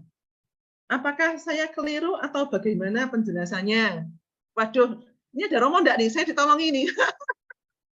Minta tolong. Baik, saya berusaha menjawab yang saya tahu, deh, Pak. Elia belum dihitung loh, Elia. Nabi Elia belum dihitung. Langsung diangkat ke surga malah itu ya, Pak. Nah, iya. Baik, mohon maaf kalau ada salah. Setahu saya bahwa kemudian tadi gereja itu adalah satu gereja yang satu, kudus, katolik, dan apostolik. Kemudian gereja itu adalah satu kesatuan dari 3 kelompok tadi. Bahwa kita yang masih berziarah di dunia, jiwa-jiwa yang masih menderita. Kenapa menderita? Karena mereka itu sudah pasti ke surga, itu sudah pasti. Jiwa-jiwa di api penyucian itu tidak mungkin nanti kesasar ke neraka, itu tidak. Pasti dia ke surga. Masalahnya adalah kapan mereka dibebaskan dari api penyucian. Dan itu sangat menderita, karena mereka sangat merindukan untuk bersatu dengan Tuhan. Nah, kalau kemudian jiwa-jiwa yang sudah dibebaskan dari api penyucian, jiwa-jiwa yang sudah jelas gereja itu menyatakan sebagai Santo Santa, Beato Beata, itu sudah pasti berada di surga. Begitu, Bapak, yang bisa saya jawab. Mungkin kalau ada Romo atau suster, bruder yang mengkoreksi jawaban saya, monggo, silahkan. Begitu. Kalau enggak nanti dicatat toh, kita tanya Romo, nanti jawabannya nanti di grup. Gitu ya Pak Bran? Ya, Pak. Ya, kalau saya sih setuju dengan Bu Lili, tapi saya juga khawatir kalau saya salah, karena saya pas pelajaran itu nggak berangkat, Pak. Baik, terima kasih Pak Burhan. Ini guyon ya Pak? Guyon ya Pak. Ya nggak tegang. Pak Dodi bolos bareng karo aku pas pelajaran gue. Oh iya, kita di kantin ya Pak. Iya. Mangan menduan. Baik. Terus ini ada pertanyaan dari Pak Budi Cahyo. Maaf, 3 hari itu berapa jam efektifnya Bu Lili? Kalau kita mau mengacu bahwa selama ini yang sudah kebanyakan paroki itu sudah mengadakan Jumat, Sabtu, Minggu dengan buku yang lama. Bahwa kalau paroki itu mengadakan Jumat, Sabtu, Minggu itu kurang lebih antara jam 4 lah ya, mulai setengah 4, jam 4 sampai malam jam 9, jam 10. Lalu hari Minggu itu kan Sabtu, Minggu, hari Jumat dan Sabtunya itu sore sekitar jam setengah 4, jam 4 sampai malam. Kemudian hari Minggunya dari pagi sampai mungkin sekitar jam 2, jam 3. Itu waktu itu dipakai untuk yang buku KPHB baru ini masih bisa sih Pak. Begitu. Walaupun juga yang tadi saya bilang sebetulnya idealnya ditambah lagi. Tapi kalau terpaksa pun harus 3 hari mengikuti pola yang lama itu masih bisa. Begitu Pak Budi Cahyo. Ngaten Pak Dodi? Ya, disambung Bu. Idealnya satu bab disampaikan berapa lama ya? Karena 12 sesi dalam 3 hari terlalu padat. Ya. Berapa menit Bu Lili satu sesi itu? Setiap sesi itu mempunyai kapasitas waktu yang berbeda-beda. Itu nanti ada buku panduannya. Ada tabelnya waktu itu ya, salah ya? Ada tabelnya. Di buku itu saya juga belum mencermati. Waktu kemarin mendapatkan pelatihan dari Romo, itu sih sepertinya sudah ada. Cuman pastinya tertulis di mana. Nanti diinfokan lebih lanjut ya Pak. Bisa nanti minta Grup, bantuan ya. di share ya Bu, di grup fasilitator ya Bu. Ya, itu sudah ada porsi-porsinya sih, bahwa sesi ini nanti butuh waktu berapa lama. Rata-rata sih antara 45 menit sampai 1 jam, tapi ada sesi-sesi tertentu yang membutuhkan waktu lebih banyak. Semisal kemarin yang sesi bab 3 itu ya, bab 3 yang dibawakan oleh Pak Sutri Bayudeta itu tentang kepribadian, itu membutuhkan waktu lebih lama. Dan kemudian nanti juga tentang ekonomi rumah tangga, itu juga pasti membutuhkan waktu yang jauh lebih banyak. Mungkin bisa 1,5 jam, 2 jam, saya nggak hafal. Begitu Pak. Baik, terima kasih. Ada lagi? Oh, ini ada lagi nih. Dari Pak Agustinus Indria lagi ya. Apakah modul yang baru ini juga bersifat wajib untuk dijalankan atau boleh memakai modul yang lama, buku hitam atau kuning? Nah, Bu Lili. Tunggu Pak Dodi. Jadi mulai Juni itu diwajibkan dengan menggunakan buku materi KPHB yang baru ini, Pak Iin. Benar ya, Agustinus Indria, Pak Iin BSB ya? Betul. Betul ya. Pak Iin monitor. Pak Iin tidak bersuara. Ya, jadi untuk menjawab, ini sudah menjadi kesepakatan para Romo di Komisi Keluarga Keuskupan Agung Semarang. Mulai Juni wajib untuk KPHB itu atau KPP yang diganti nama dengan KPHB menggunakan buku ini. Makanya kita kejar tayang Mei harus selesai. Begitu. Jadi mulai Juni nggak boleh dipakai ya Pak? Mungkin saya bisa jawab sedikit ya Pak. Kemarin saya tanya Romo Ivan, mulai tanggal 25. Jadi yang sebelum itu masih bisa pakai buku yang hitam. 25 Juni ya Bu? 25 itu serentak.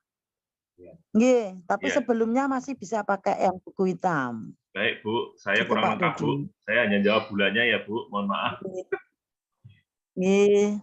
Jadi matur nuwun Bu Triana, matur deui untuk jawaban yang lebih lengkap. Pak Indria, Pak Iin sudah puas? Sangat dipuaskan. Sangat dipuaskan, terima kasih. Ada lagi? Ada lagi sepertinya. Ada lagi dari Bu Eni ya? Pengalaman dari kami. Prodi. Bisa dibaca, Bu Lili bisa baca sendiri atau saya bacakan? Monggo Pak Didi. Pengalaman kami KPHB kemarin Jumat sore Sabtu, Jumat sore, Sabtu sore, dan Minggu pagi kita mulai kita pukul rata 45 menit per sesi sangat pontal-pontal. Jadi yang sudah mencoba pakai materi ini adalah Prodadi.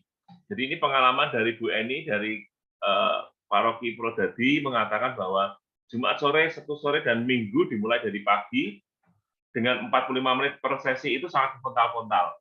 Jadi memang ini paling tidak Bu, paling tidak 3 hari. Dari hari Jumat, Sabtu, Minggu. Itu kalau memang bisa dibuat lebih ya lebih baik. Karena lebih mantap. Cuman permasalahan seperti disampaikan Bu Lili, hampir banyak calon pasutri ini waktunya yang nggak bisa. Begitu ya Bu Lili ya? Betul, betul Pak. Jadi memang kalau kita bicara idealnya memang kalau 3 hari itu kurang. Mungkin kalau pasutриnya sedikit dan memungkinkan waktunya, begitu bisa dibuat 2 minggu ya. Jumat, Sabtu, Minggu, dan kemudian berikutnya Sabtu, Minggu, kemudian berikutnya juga Sabtu, Minggu, begitu.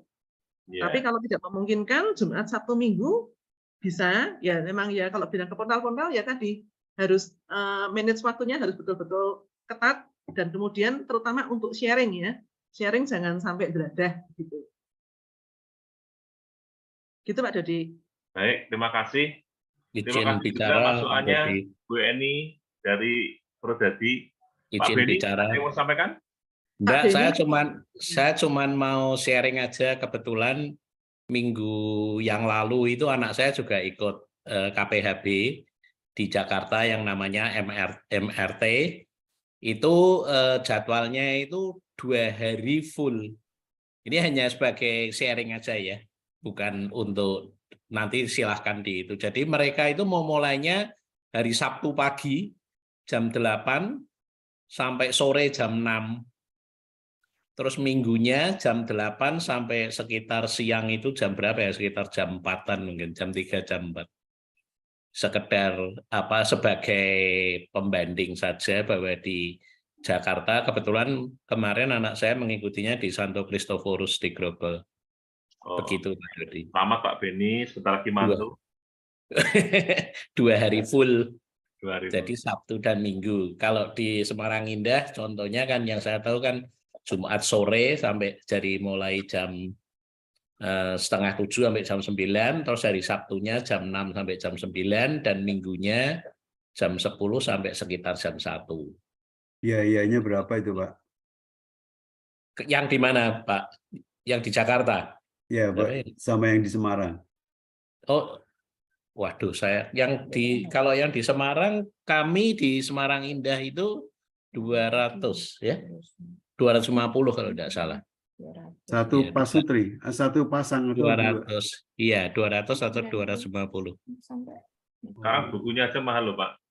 Tanpa makan itu, Pak ya, tanpa disuguhi apa-apa ya, Pak ya. Itu kalau di Semarang Indah itu mungkin Pak Yul bisa tahu, bisa menerangkan juga. Kalau di Semarang Indah itu dia kalau Jumat Sabtu itu hanya snack saja.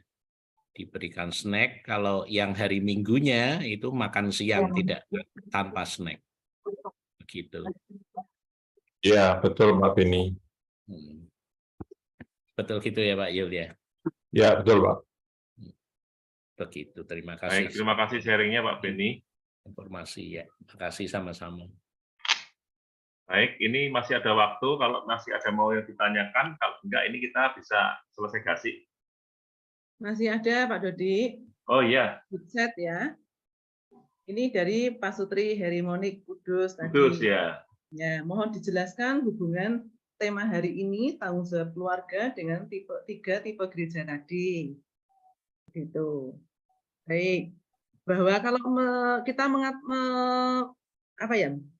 tanggung jawab keluarga tadi kan ada 6 ya, tanggung jawab terhadap gereja, tanggung jawab terhadap anak, terhadap negara, tempat kerja, sosial kemasyarakatan, dan lingkungan hidup.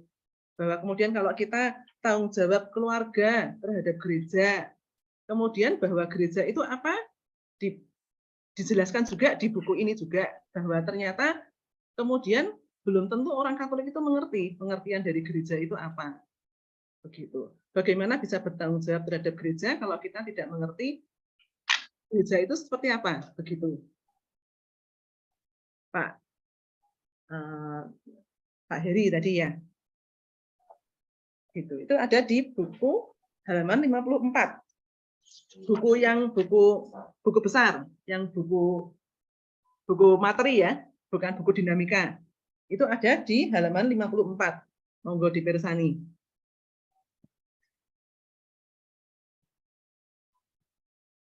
Gitu Pak Dodi. Pak Ya, Heri, Bu. apakah sudah cukup menjawab? Oke, ya Bu. Coba nanti saya baca lagi karena masih sangat di jalan ya. korelatifnya masih gelambiar gitu loh. Ya, Tanggung jawab Pak. Ya. berat gitu, agak dalam kalau ditanyain seperti itu, agak dalam jawabnya, lumayan berat itu. Jadi Pak, nanti bisa dibaca lagi Pak. Pastinya kalau nanti memberikan sesi di paroki kan kita belajar juga dulu lagi ya Pak ya.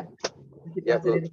Dan pertanyaan-pertanyaan ini mungkin bisa dicatat Pak, nanti mungkin bisa ditanyakan pada Romo terdekat tentang kebenarannya seperti apa, seperti tadi yang disampaikan oleh Pak Burhan, ditanyakan tadi, yang ada hubungannya dengan pertanyaan ini ya Bu Lili tadi ya.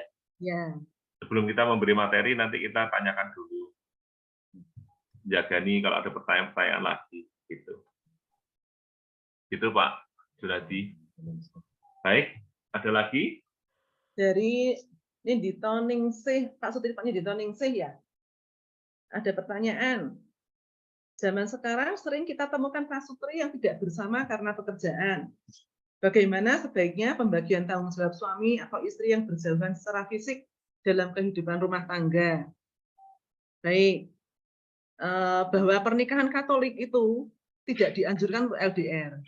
Tapi memang bahwa kemudian praktek di lapangan tidak bisa ideal, tetap harus LDR karena tanggung jawab tugas, misalnya tentara gitu ya, tentara harus bekerjanya jauh tempat tugasnya seperti itu.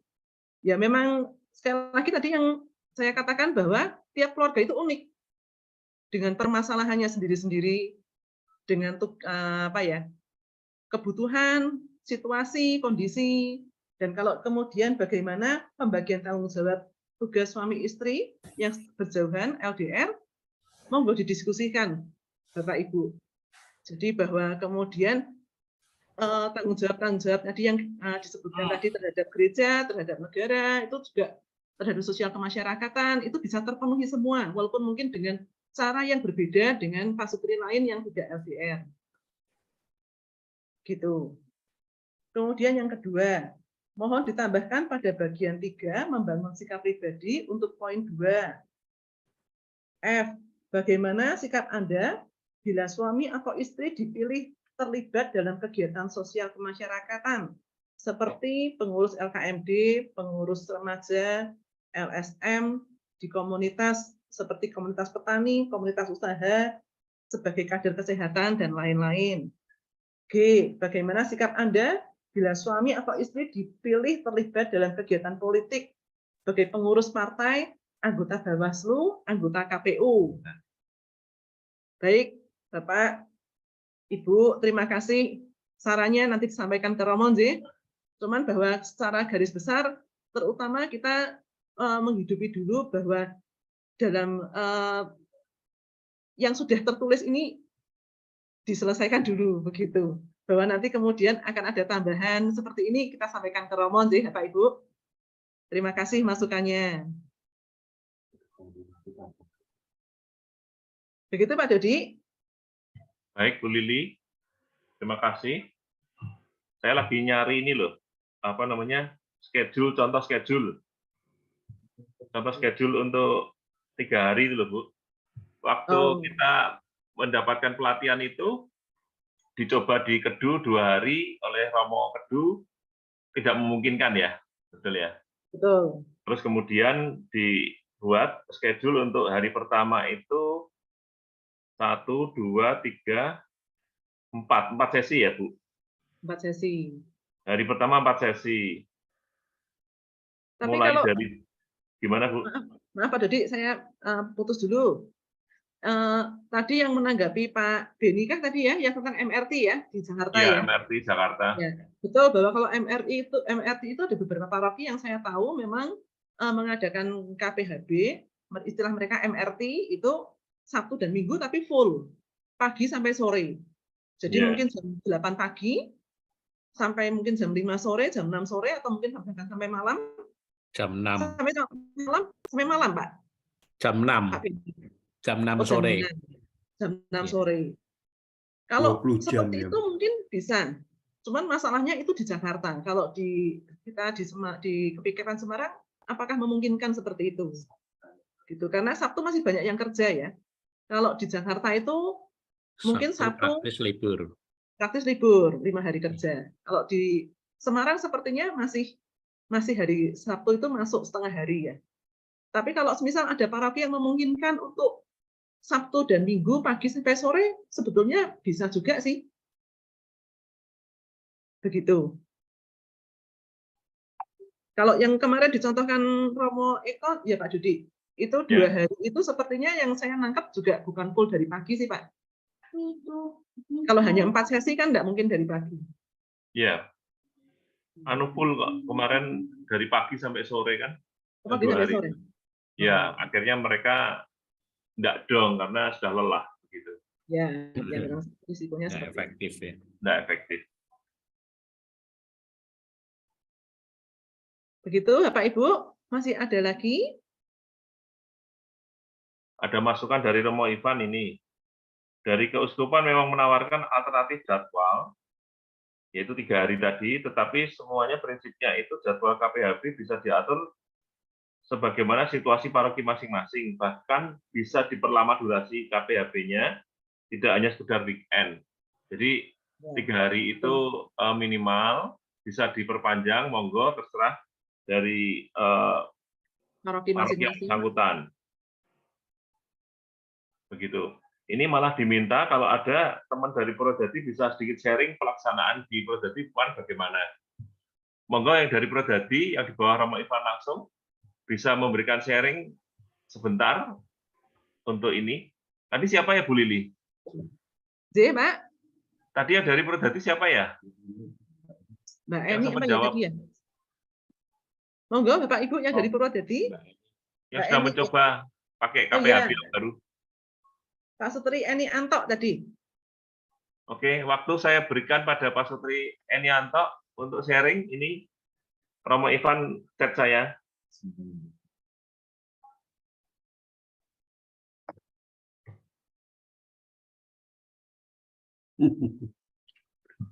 Nggak ada ya? Ya udah, nggak apa-apa. Masih ada tapi ketutup. Oke, baik, nggak apa-apa.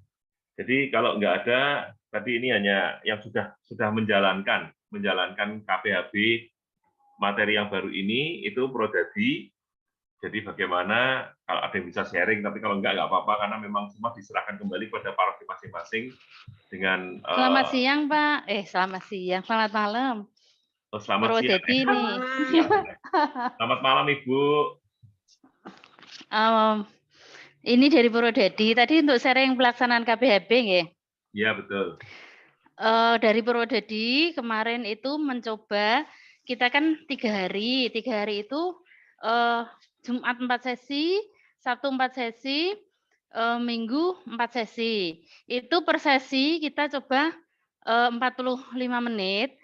Terus di sela sesi kita tetap ada waktu ice breaking dan macam-macam, karena kita tetap menjagani molor, karena saat dari latihan pun kita butuh 45 menit itu kita juga tadi ke pontal-pontal itu. Terus dalam pelaksanaan itu ternyata juga dari 12 sesi itu kita 45 menit juga ke pontal-pontal. Jadi evaluasi kemarin dari peserta itu banyaknya juga di waktu. Gitu. Iya. Mungkin itu. Ya, terima kasih. Terima kasih. Bu Sinta, nggih. Kira-kira demikian Bapak Ibu semua. Terus ini pertanyaan lagi satu dari Pak Yulianto Semarang Indah ya. Apakah dalam menerapkan modul baru KPHB urutan materi harus sesuai? Sudah disampaikan Bu Lili tadi ya, Bu. Monggo dijelaskan sekali lagi, Bu. Baik, Bapak Ibu, sekali lagi bahwa buku KPHB yang baru ini sebaiknya materi tetap dijalankan sesuai dengan urutan. Jadi sesi 1, sesi 2, sesi 3, seterusnya tidak terlompat-lompat. Dan kemudian kalau tadi kembali ke pertanyaan tadi Pak siapa tadi, bahwa boleh digabung, enggak, sebaiknya juga tidak digabung. Sebaiknya tetap tiap sesi diberikan berurutan. Karena itu berkesinambungan dari materi 1 ke materi 2 ke materi 3 itu sudah diurutkan oleh tim yang membuat buku KPHB bahwa semua itu diberikan berurutan. Begitu, Pak Dodi. Baik, Bu. Terima kasih, Bu Lili. Mungkin kalau sudah tidak ada lagi, mungkin kita bisa sudahi. Saya beri kesempatan dulu kalau masih ada satu pertanyaan. Kalau nggak ada, kita pulang gasi. Kalau materi yang sesi bab 4 ini cukup singkat, 45 menit harusnya selesai. 45 menit ya, Bu ya, benar ya. Tadi saya ngitung 1 jam sih. 1 jam tadi ya, Pak. 5 menit. 1 jam Saya terlalu molor berarti. Iya. Yang lain terpesona mendengarkan Bu Lili. Baik. Oke.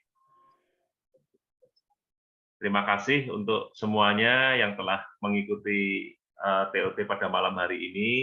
Terima kasih Bu Lili. Terima kasih kehadirannya semua. kalau masih ada pertanyaan-pertanyaan yang akan mungkin muncul, bisa dicatat di grup fasilitator, nanti bisa dijawab. Di situ ada Romo Ivan juga. Romo bisa menjawab pertanyaan-pertanyaan yang belum jelas atau mungkin akan muncul kemudian setelah sesi ini ditutup, gitu.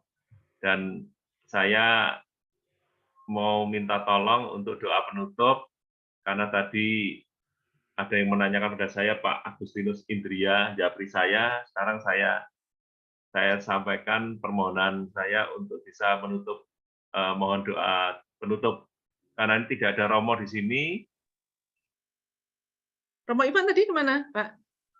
Romo Ivan ada Zoom double, Bu. Oh, Zoom double. Iya, Zoom double. Apakah Romo bisa memberi doa berkat, Romo?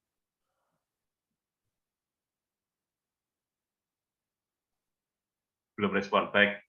Oke, setelah kita tutup dengan doa, kita nanti jangan pergi dulu, jangan live dulu, kita foto bersama. Nanti Pak Albert akan memandu foto. Ye. Bapak Ibu, terima kasih. Mari kita tutup kegiatan malam hari ini dengan doa dipimpin oleh Pak Iin dari BSB. Monggo Pak Iin. Baik, mari kita tutup dengan doa. Bapak Ibu, mari kita siapkan hati kita. Dalam nama Bapa dan Putra dan Roh Kudus. Amin. Allah yang Maha Pengasih, kami bersyukur malam hari ini kami boleh mendapatkan pencerahan bagaimana kami bisa membawakan bab mengenai tanggung jawab keluarga Katolik. Bimbing setiap kami Bapak agar yang boleh melakukan yang terbaik untuk para calon pasutri, dan kami juga mohon berkat terutama yang membawakan sesi hari ini, Bu Lili, biarlah Roh Kudus dan karya Tuhan selalu bekerja di dalam kehidupan Bu Lili dalam pekerjaan dan pelayanannya. Terima kasih Bapak, sertai kami selalu, hingga kami boleh memberikan pelayanan ini dengan cara yang terbaik, karena Engkau yang menyempurnakan kami. Amin. Kemuliaan kepada Bapa dan Putra dan Roh Kudus, seperti pada permulaan, sekarang, selalu, dan sepanjang segala. Amin. Bapa dan Putra dan Roh Kudus. Terima kasih. Terima kasih Pak In, Bu Lili, terima kasih banyak, Bapak Ibu semua, terima kasih banyak. Mohon jangan live dulu. Untuk Bapak Ibu bisa buka open cam sebentar untuk difoto oleh Pak Albert. Pak Albert bisa aba-aba, Pak. Siap. Ini ada 4 layar. Senyumnya dulu yang tercantik.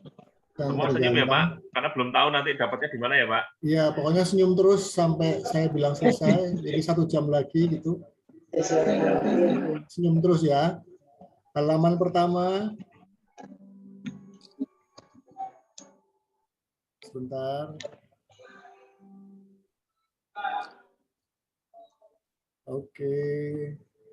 Halaman kedua. Tetap senyum.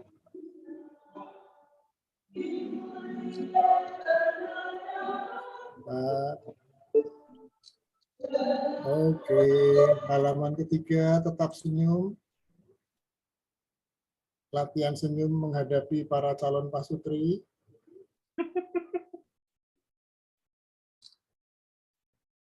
Halaman ketiga banyaknya masih close. Halaman terakhir.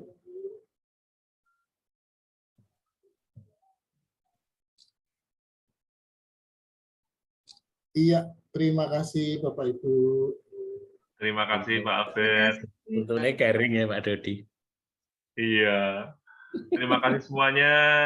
Terima kasih. Selamat istirahat. Sampai ketemu di pertemuan selanjutnya. Depan hari Rabu. Terima kasih. Terima kasih.